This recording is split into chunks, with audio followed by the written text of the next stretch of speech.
Hello hello hello hello hello hello welcome back दोस्तों। Exams पास आ रही है और ये जानना बहुत इंपॉर्टेंट होता है कि लॉ में आंसर्स कैसे लिखना है।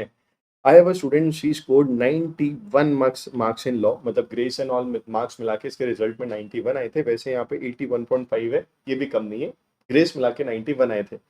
हमें ये पर्टिकुलर आंसर सीट जो आईसीएआई ने चेक कर रखी है, हमें इसमें से चेक करना है सर कितना इंपॉर्टेंट होता है सेक्शन नंबर लिखना।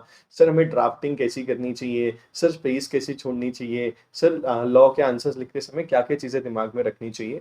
तो हर एक चीज की लर्निंग हमें छोटे से वीडियो से सीखने वाले हैं।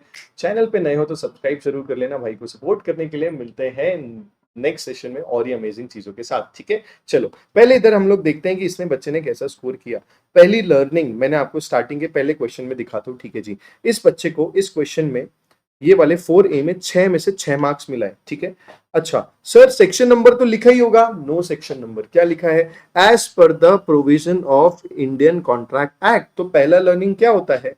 पहला लर्निंग ये होता है no section number required. No section number required if you are sure. इस बच्ची ने भी एक आधी दो जगह लिखा होगा जितना मैंने पूरा पेपर देखा था। If you are 100% sure, right only when you are 100% sure.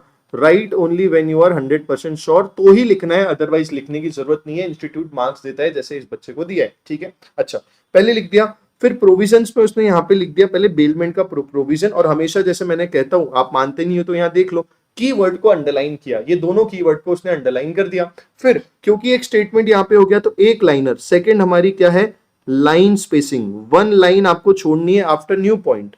One line आपको छोड़नी है आफ्टर एवरी न्यू पॉइंट। तो सेकंड चीज याद ये ध्यान रखना है कि आपको लाइन यहाँ पे छोड़नी है। फिर इसने नेक्स्ट पॉइंट स्टार्ट किया, it is the duty of the bailor to disclose the facts in case of gratuitous bailment. तो ग्रेचुअस को अंडरलाइन कर दिया। In case of non gratuitous bailment, non gratuitous को अंडरलाइन कर दिया।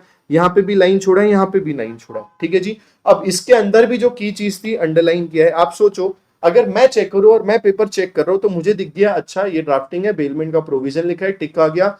इसमें दो पॉइंट्स थे ग्रेचुअस नॉन ग्रेचुअस वाले, बच्चे ने नॉन ग्रेचुअस लिखा है, स्पेसिफिकली दिख रहा है। हैंडराइटिंग कोई माशाल्लाह तो नहीं है, मतलब खराब तो बिल्कुल भी नहीं है, बट कोई एकदम बहुत माशाल्लाह भी नहीं है। तो बोले सिर्फ क्लीन है, स्पेसिंग आपको बहुत दिखेगी। तो जिसकी भी हैंडराइटिंग बड़ी होती है, आप शब्दों के बीच में स्पेसिंग अभी से ट्राई करोगे तो एग्जाम में लिख पाओगे। और सर कीवर्ड्स क्या करेंगे ना, बढ़िया से एग्जाम में लिख देंगे। कोई भी चीज एग्जाम में नहीं होती डायरेक्ट जाके, ठीक है। आपको अभी से उसकी प्लानिंग करनी पड़ेगी, तो ये प्लानिंग अच्छे से कर लेना, ठीक है। तो फिर ये लाइन छोड़ना, तो हमने इससे ये दो चीज तो सीख ली सर कि पहले सेक्शन नंबर लिखना नहीं है, अगर 100% श्योर है तब भी लिखना है, और लाइन टू लाइन छोड़ना है।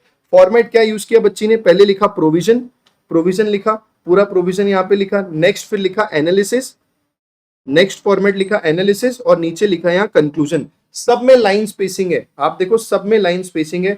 बच्ची को ऑलमोस्ट पूरे मार्क्स इसमें मिल गए, ऑलमोस्ट पूरे मार्क्स मिल गए। तो थर्ड आपको ये मेरे साथ लिखते जाना है, ठीक है।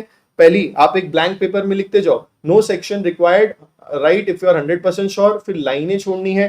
तीसरा आपको फॉर्मेट यूज करना है जो हमेशा से क्लास में बोला जाता है, प्रोविजंस वाला, ठीक है। आपको फॉर्मेट यूज करना है प्रोविजन वाला, प्रोविजन के बाद एनालिसिस वाला, एनालिसिस के बाद कंक्लूजन वाला, एनालिसिस के बाद कंक्लूजन वाला, ठीक है जी। और फोर्थ पॉइंट एक और यहां पे लिखना, की वर्ड्स टू बी अंडरलाइन। आपकी लर्निंग का फोर्थ पॉइंट होगा की वर्ड्स टू बी अंडरलाइंड, की वर्ड्स टू बी अंडरलाइन साथ में लिखते जाओ, ठीक है।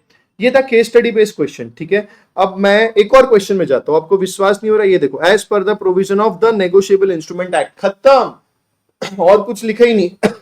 डायरेक्ट क्वेश्चन था, डायरेक्ट क्वेश्चन था तो डायरेक्ट पॉइंटर्स में आंसर लिखे, ठीक है। ये पॉइंटर्स में आंसर लिखे, ठीक है। तो इससे क्या लर्निंग मिलती है sir? Fifth learning. Fifth learning, अगर डायरेक्ट क्वेश्चन आते हैं तो पॉइंटर में आंसर लिखने हैं, पॉइंटर्स में आंसर लिखने हैं। कीवर्ड्स तो अंडरलाइन करने ही करना है, कीवर्ड्स तो अंडरलाइन करने ही करना है, पॉइंटर्स में आंसर लिखने हैं। क्लियर है जी? Perfect. So this was it, this was for the direct questions. और बढ़ते हैं, एक डिफरेंस बिटवीन है। बच्ची ने डायरेक्ट लाइन खींची, डिफरेंस बिटवीन लिखना स्टार्ट कर दिया, हेडिंग लिखा है, हेडिंग लिखना अच्छा भी होता है। ये डिफरेंस बिटवीन में इसको 4 मार्क्स मिले हैं, चारों पॉइंट से 4 में से 4 इसको मिल गए हैं, ठीक है। इसमें भी उसने कीवर्ड्स अंडरलाइन किया है, थोड़ी अंदर की लैंग्वेज चलती है, आगे पीछे होना, अदरवाइज ऐसे आपको डिफरेंस बिटवीन लिखना है, बढ़िया से पेज यूज करना, एग्जाम फीस देके बैठे हो, पूरा वापर के आना, ठीक है। परफेक्ट। फिर आईआरएफ का क्वेश्चन, डायरेक्ट क्वेश्चन आया, as per the Indian regulatory act, actually act नहीं है, फ्रेमवर्क एक जस्ट टॉपिक है, उसने एक्ट नहीं लिखना चाहिए था, बट ठीक है, बट उसने इतना ध्यान नहीं दिया चेकर ने, क्योंकि पहली नजर में ऐसा जादू कर दिया, चेकर बन गया इसका दीवाना। एकदम पहली नजर में जो उसने पहले जो क्वेश्चंस लिखे, इतना भरोसा जगा दिया कि होता है ना, जब हम किसी पे अंधाधुंध भरोसा कर ले तो बीच में थोड़ी गलती भी चल जाती है। तो पहली नजर में ऐसा जादू कर दिया कि भैया आगे गलती उसने देखा नहीं और मार्क्स देने लगा। अगर आप देखोगे यहाँ पे पॉइंटर बनाया, functions of ministry of finance लिखा अच्छे से, मिनिस्ट्री ऑफ कॉर्पोरेट अफेयर्स लिखा, कीवर्ड्स को अंडरलाइन किया, कीवर्ड्स को अंडरलाइन किया, हर पॉइंट के बाद एक लाइन लिखा है दोस्तों। तो डायरेक्ट क्वेश्चंस भी पॉइंटर्स में लिख लें लाइन छोड़ने के बाद, बाकी तो फिर सब सेम चीज रिपीट हो रही है। ये 5 चीजें हम बोलते हैं, आप मानते नहीं हो। प्रॉमिस करो, प्रॉमिस करो, आई will follow this steps, I will follow this steps. Comment section में प्रॉमिस करना मुझसे, अपने पूरे फाउंडेशन वाले दोस्तों के साथ शेयर कर दो। ये 5-7 मिनट की वीडियो उनको बहुत हेल्प कर सकती है। और 5 चीजों मुझसे प्रॉमिस करो आप फॉलो करोगे, जो स्टार्टिंग से हमने करी। सबसे पहला, no section number required, if you are not sure, 100% sure है तो ही लिखो। सेकंड, मैंने लिखा लाइन टू लाइन छोड़ना है हर पॉइंट के बाद, कोई दिक्कत की बात नहीं है, पेपर यूज करो।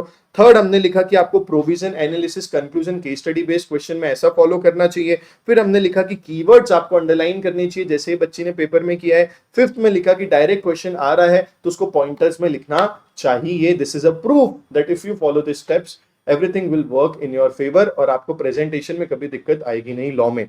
I hope you like the session. थोड़ा थैंक कर देना, चैनल पर नए हो तो सब्सक्राइब कर देना, और बिल्कुल बताना मुझे कि sir I will follow these steps, I will follow this steps. Comment section is open for you. Target करते हैं 100 कमेंट्स का। Bye bye, take care, all the best, see you all.